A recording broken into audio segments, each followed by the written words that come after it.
पूनम और निर्मला, तुम दोनों इन कसूरवारों की अच्छी तरह खिदमत करो और मेरे आने तक यहीं रहो। आओ मोतीलाल। परियां मोतीलाल का हाथ पकड़ते हुए बोली और फिर वो दोनों पिछले दरवाजे से गुजरकर चंद कमरे छोड़कर खास तौर पर परिया के लिए आरास्ता की गई ख्वाबगाह में आ गए। मोतीलाल अभी तक हैरानी से सब कुछ देख रहा था, जबकि ख्वाबगाह में दाखिल होते ही परिया मोतीलाल से लिपट गई और पुश्त की जानिब से दोनों बाजू इसके गले में हार बनाए। सांसों की गर्मी मोतीलाल को पागल बना रही थी। वो अभी तक सूरत हाल समझने से कासिर था। इसकी पेशानी भीगने लगी और वो लड़खड़ाती हुई जुबान से बोला, कनीज़ालिया, होश में आए, मैं मोतीलाल हूँ। आपको शायद किसी और का मुगालता हुआ है। मेरे मन पर मदहोशी तारी है मोतीलाल, होश में कैसे आऊँ? असल मंजिल का तयन तो अब हुआ है, मुगालता कैसे खा सकती हूँ? मैं एक प्यासी धरती हूँ मोतीलाल, सावन भादों की तरह। बरसात कर दे। परिया मोतीलाल को बिल्ली की तरह भंभोड़ते हुए लगी। मोतीलाल सब कुछ समझ चुका था। इसका खौफ और हैरान दोनों के चेहरे पर खुशी और तमानियत का पसीना चमक रहा था। सामरी और शकुंतला दोनों बाग में टहल रहे थे। सामरी अभी अभी इसके कमरे में आया था और शकुंतला इस वक्त बाग की सैर के लिए कनीज़ों के हमरा निकलने ही वाली थी कि सामरी के आने पर इसने कनीज़ों को अपने से खासा दूर रहने का हुक्म दिया था और अब वो दोनों नहर किनारे साथ साथ टहल रहे थे। गुरु नारायण का वो हशर क्या है कि इसकी आत्मा अब तक रख में व्याकुल रहेगी। सामरी ने शकुंतला को खुशखबरी सुनाने के अंदाज में मुखातिब किया। वो कैसे? शकुंतला ने सामरी के हाथ पकड़ते हुए पूछा। बड़ा महापंडित बना फिरता था, परंतु वो ये नहीं जानता था कि सामरी का जादू हमेशा सर चढ़कर बोलता है। एक ही नाटक में मैंने इसे मंडल से बाहर ला फेंका और आग इसको ऐसे खा गई जैसे सूखी लकड़ी को। सामरी ने सीन्स फैलाकर अपने मुंह मियाँ मिठू बनते हुए कहा और शकुंतला मारे खुशी के इससे लिपट कर प्यार करते हुए बोली, सामरी तू शेर है और नारायण तेरे सामने कीचड़ है, इसमें शक भी क्या है? सामरी खुशी और फख्र से फूला नहीं समा रहा था। लेकिन मुझे सुमित्रा के अलमनाक अंजाम का बेहद कलक है। शकुंतला, सामरी एकदम उदास हुए बोला, वो मेरी दया बाजू थी। इसकी मौजूदगी में मुझे बहुत कम खुद करने पड़ते थे। वो हर जगह से हर खबर ले आती थी। अब सामरी अकेला रह गया है। सामरी बदस्तूर रंजीदा था, तो क्या सामरी सुमित्रा के अलावा तेरे पास कोई और शक्ति नहीं? ये बात नहीं शकुंतला, सुमित्रा कई रूप धारती थी। शक्तियाँ मेरे पास अनगिनत हैं।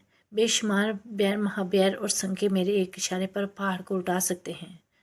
परंतु वो सामरी ने सारा जीवन कठिन तपस्या में गुजार कर दी। देवताओं के आशीर्वाद ले रखे हैं। सामरी आज इस नहज पर है कि मौत भी इसके करीब नहीं आ सकती, तो रूप तो हर एक में भी धार सकती हूँ। सामरी, शकुंतला ने इंकशाफ करते हुए कहा। इलम में मेरे सामने अपना गंजा सर हिलाते हुए बोला। वो दोनों बातें करते हुए अब ख्वाबगाह में आ चुके थे। बाहर अंधेरा फैलने लगा था।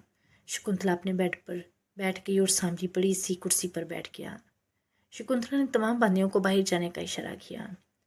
तखलिया के बाद वो कदम कदम चलती सामरी की कुर्सी के पास आई और फिर इसके पाँव में बैठकर दोनों हाथ सामरी की पिंडलियों के गिर्द लपेट कर अपनी ठोड़ी इसके घुटनों से लगा दी और अपनी बड़ी बड़ी आंखें सामरी की आंखों में डालकर बोली, सामरी, मुझे भी अपनी शागिर्दी में ले लो, मैं भी जादू सीखूंगी।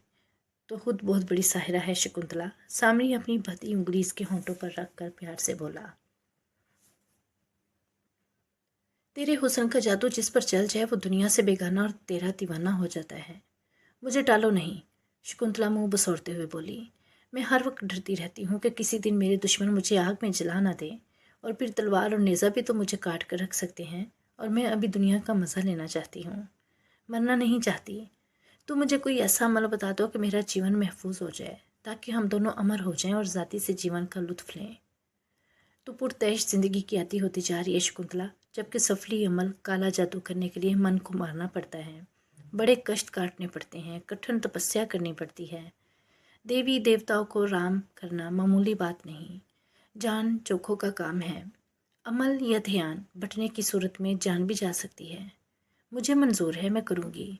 आज से तो मेरा गुरु और मैं तेरी चेली हूँ। सामरी, शकुंतला खुशी और बेताबी से खड़ी होती हुई बोली। और सामरी का हाथ पकड़कर खींचती हुई अपने बिस्तर की तरफ चल पड़ी। सामरी, शकुंतला, बलग्राम और परिया चारों तबाना की हुकूमत पर अपनी गिरफ्त मजबूत कर चुके थे। कोई काम इनकी मर्जी के खिलाफ ना हो सकता था। अवाम की फलाह का कोई ख्याल न था। हर तरफ जुल्म सर उठाने और तमाम मौके परस्त इनके गिर्द होने लगे। परिया महल के हर काम पर असरअंदाज थी। रियासत की जेलों और शाही कैद खाने पर इसने अपना कंट्रोल हासिल कर लिया था। जुल्म की दीवानी परिया ज़रा ज़रा सी बात पर कैदियों की चमड़ी उधेड़ देती। शकुंतला को हर दूसरे तीसरे दिन ताज़ा इंसानी खून फराहम किया जाता। हर रात अय्याशी इन दोनों की आदत बन गई। इनकी ख्वाबगाह में रोज़ाना नया मर्द होता। शकुंतला जिस्मानी तस्कीन के बाद इसी मर्द का खून पी लेती। सामरी और बलग्राम भी शकुंतला के जिस्म पर पूरा हक रखते थे। इनके लिए वक्त की कोई कैद न थी, बल्कि महल और रियासत की जिस कन्या को चाहते इसके शरीर से फैज़याब हो जाते। हर तरफ जुल्म तशद्दुद का बाजार गर्म हो चुका था। परिया रियासत के हर फर्ज से इसकी आमदन से मकबूल लगान हासिल करती, जिसकी वजह से ख़जाना भरने लगा और अवाम गुर्बत और जुल्म की चक्की में पिसने लगे।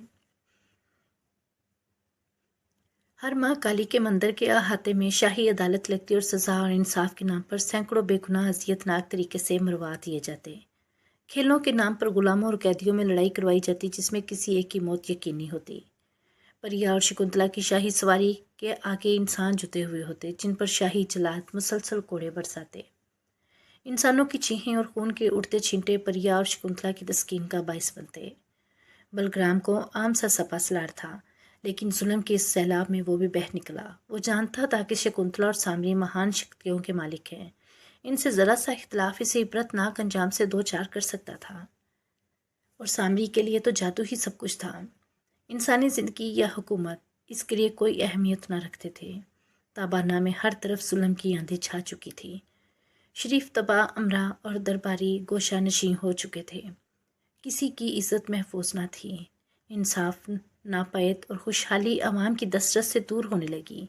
लेकिन शाही महल और हुक्मरानों का हर जगह पर काला राज कायम हो गया। इधर शकुंतला ने सामरी को राम कर लिया था। सामरी ने इसे अमल करने का तरीका और जवाब बता देता था, जो शकुंतला के लिए मुश्किल न था, क्योंकि इसका मनपसंद था। इस अमल की रस से इसे काली देवी को राम करना था और काली के मंदिर की हदूद में अपने मंदिर के अंदर रहकर जिंदा इंसान के पेट पर छुरी या खंजर की नोक रखने के बाद इसे ये मंत्र ओमकार काली देवी स्वाहा पस्ताजी कर लो जेने सोहा मंत्र 90,000 मरतबा पढ़ना था। मंत्र पढ़ने के साथ साथ छुरी या खंजर की तेज नोक इंसानी पेट में दाएं से बाएं तरफ घुमाते हुए पेवस्त करनी थी। इसके बाद इस छुरी की मदद से पेट चाक करके इंसानी आंतें बाहर निकालकर अपने बाएं हाथ की उंगलियों के साथ पेट के अंदर से ऊपर की तरफ हाथ ले जाना और फिर इंसान का दिल निकाल कर मंत्र के मुकम्मल होने पर इसे कच्चा चबा जाना था। ये एक गंदा और गलीज अमल था, लेकिन महान शक्ति के हसूल के लिए शकुंतला इससे भी निचली सतह पर जा सकती थी। वो ये सब कुछ करने पर बखुशी तैयार हो गई और हर मर्तबा ये मंत्र पढ़ने के बाद एक इंसानी बलिदान इसे करना था। कुल 100 इंसान कुर्बान करने थे, लेकिन शर्त यह थी कि इंसान नौजवान और खूबसूरत हों, जिनमें आधी लड़कियां और आधे मर्द हों, जबकि एक बच्चा शीरख्वार हो।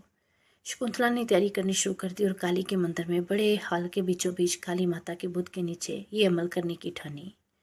इस मकसद के लिए आम लोगों के लिए मंदिर बंद करने और मंदिर के चारों तरफ सीना का पहरा लगा देना और आम आदमी को मंदिर से 1 कोस दूर रखने का हुक्म जारी हुआ। अब काली के बुत के मरकजी हाल के अंदर सलाखों से बने हुए बहुत बड़े मजबूत पिंजरे का बंदोबस्त किया गया, जिसमें तमाम कैदी जो बलिदान होने वाले थे समा सके। दोनों सुबह से ही शकुंतला और परिया शहर के दौरे पर निकली। पहियों वाली बग्गी पर सवार थीं, जिसके आगे साधना, कौशल्या, गीता और 5 दूसरी लड़कियां जती हुई थीं। ये नहायत खूबसूरत थीं, लेकिन घोड़ों की मार से इनकी हालत गैर हो चुकी थी। बग्गी के आगे पीछे खूबसूरत घोड़ों पर सरकारी मुसल्लह एहलकार थे। शकुंतला हस्बे मामूल कीमती पोशाक में नीम दराज होकर बाहर नज़ारा कर रही थी और परिया इसके कदमों में बैठी थी। शकुंतला के दोनों पांव इसकी गोद में थे। दोनों आज शहर से बलिदान के लिए मर्द और औरतें तलाश करने के लिए निकली थीं। शहर के तमाम लोगों को अपने घरों से निकलकर बग्गी के रास्ते के दोनों तरफ खड़े होने का हुक्म जारी हो चुका था और जो लोग घरों के अंदर थे इन्हें सिपाही निकाल निकाल कर गिरफ्तार कर रहे थे। तमाम मर्द, औरतें और बच्चे हाथ बांधे रास्ते की तरफ खड़े थे। कभी बग्गी आहिस्ता आहिस्ता चल रही थी। शकुंतला जिसकी तरफ इशारा करती, सिपाही इसको पकड़कर फौरन इसके गले में चमड़े का फंदा डाल देते। परिया साथ साथ इसको अपने मशवरे भी दे रही थी। वो देखिए मलका, अचानक परिया ने एक तरफ इशारा करते हुए बोली। वो औरत ने कैसा छोटा सा गोल मटोल बच्चा उठाया हुआ है। शकुंतला ने सर घुमाकर देखा तो इसको भी पहली नज़र में तकरीबन 1 साल बच्चा बड़ा पसंद आया। इसने फौरन बग्गी रुकवाकर परिया को नीचे उतरकर वो बच्चा लाने का हुक्म दिया।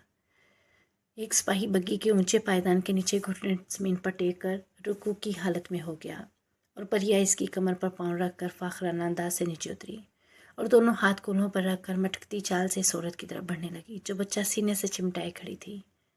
परिया को अपनी जानिब बढ़ता देखकर औरत का रंग फक हो गया और सहम कर इसने बच्चे को जोर से भींच कर अपने साथ लगा लिया। परिया खरामा खरामा चलती इसके पास पहुँच कर रुक गई और फिर इसने हाथ के इशारे से बच्चा तलब किया तो बच्चा की माँ खौफसदगी का अंदाज लेकर अपनी गर्दन ना के अंदाज में दाएं बाएं आहिस्ता आहिस्ता गैरइरादी तौर पर हिलाने लगी और उल्टे कदमों हौले हौले पीछे हटने लगी। तो परिया ने एकदम दोनों हाथों से बच्चा पकड़कर अपनी जानिब खींचा। वो औरत थी, बच्चे पर अपनी गिरफ्त मजबूत कर चुकी थी। अब बच्चा अपनी माँ और परिया दोनों के हाथ में था। दोनों इसे अपनी तरफ खींच रही थीं। शकुंतला दोनों हथेलियां डोडी के नीचे रखकर कोहनियां बग्गी के किनारे पर रखे ये दिलचस्प मंजर देखकर मुस्कुरा रही थी। परिया को जब बच्चा लेने में मुसलसल नाकामी हुई तो इसने खींच कर तमाचा औरत के मुंह पर मारा। अब औरत का खामंद और मजीद रिश्तेदार भी इकट्ठे हो चुके थे और हाथ जोड़ने पर परिया की मिन्नत समाजत करने लगे कि औरत से इसका बच्चा ना छीनो। लेकिन परिया संग दिल हो चुकी थी, इसे माँ के प्यार का क्या एहसास हो सकता था। इसने एक बार फिर बच्चे को जोर से खींचा। बच्चा मुसलसल रोए जा रहा था कि अचानक औरत ने परिया की कलाई के पास मुड़ जाकर जोर से परिया को दांतों से काट लिया। परिया ने एक झटके से अपने हाथ पीछे खींच लिए और इसी वक्त में वो औरत अपना बच्चा लेकर पीछे को सर पर भाग निकली और गलियों में घुस गई।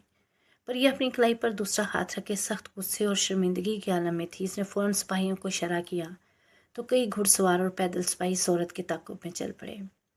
थोड़ी ही देर में बच्चा एक घुड़सवार सिपाही हाथों में उठाए हुए ले आया और दूसरे घुड़सवार के हाथ में वो मोटा रस्सा था जिसका दूसरा सिरा फंदा बनाकर इस औरत के गले में डाला गया था और वो औरत घोड़े के पीछे घिरती आ रही थी। ये सूरत हाल देखकर इस औरत के तमाम अजीज रिश्तेदार और अहले शहर परिया की मिन्नत समाजत और रहम की दरख्वास्त करने लगे।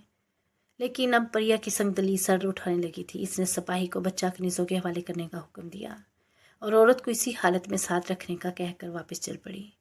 बग्गी के पास पहुंचकर रुकी तो एक प्यादा फिर घुटने ज़मीन पर टेक कर बैठ गया और परिया इसकी कमर पर पाँव रखते हुए रौनक के साथ बग्गी पर चढ़ गई। सारे शहर का चक्कर लगाने के बाद शाही सवारी मतलूबा इंसान लेकर महल की तरफ चल पड़ी। सवारी के पीछे वो तमाम मर्द औरतें जिनके गले में चमड़े के फंदे डाले गए थे घोड़ों के पीछे बंधे हाथों के साथ आ रहे थे। शकुंतला और परिया ख्वाबका से मलका खुफिया कैद खाने में कैदियों समेत आ चुकी थी। मंतर के लिए कैदियों के कत्लेआम की रिहर्सल शुरू होने वाली थी। परिया शकुंतला की मददगार थी।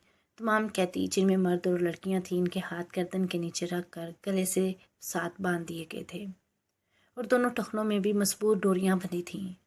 तमाम के तमाम फर्श पर पड़े थे। परिया ने कोयले के साथ बड़ा सा दायरा मंडल की तर्ज पर ज़मीन के ऊपर बना दिया और शकुंतला इसके अंदर बैठ गई और खंजर हाथ में पकड़कर मंत्र पढ़ने लगी।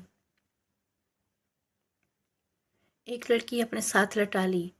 इसका मुंह दोनों ने बेजान बूझकर खुला रखा था ताकि इसके तड़पने का सही लुत्फ लिया जा सके और चीख पुकार से भी लज्जत हासिल कर सकें। लड़की खौफ से लरस रही थी। परिया ने इसके कपड़े पहले ही उतार दिए थे। लड़की मुकम्मल तौर पर अरियां मंडल के अंदर पुश्त के बल पड़ी थी। अब शकुंतला ने खंजर लड़की के पेट पर रखा और आहिस्ता आहिस्ता इसको दाएं से बाएं फेरने हुए पेट के अंदर पेवस्त करने लगी। लड़की ने एक जोरदार चीख बुलंद की और तड़पते हुए मंडल से बाहर निकल गई। खून तय खाने के फर्श पर फैलने लगा। लड़की जो बंधे हुए हाथ पांव के साथ कैद खाने के फर्श पर लोट पोट हो रही थी मुर्ग बिस्मिल की मानंद फड़कने लगी। परिया ने इसे दोनों पांव से पकड़कर घसीटते हुए दोबारा दायरे के अंदर जा फेंका और अपने घुटने लड़की के ऊपर रख दिए।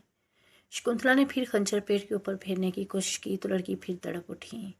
परिया तो ठीक ही कहती थी, काली के मंदिर में तो ये लोग अकेले मेरे काबू में ना आते।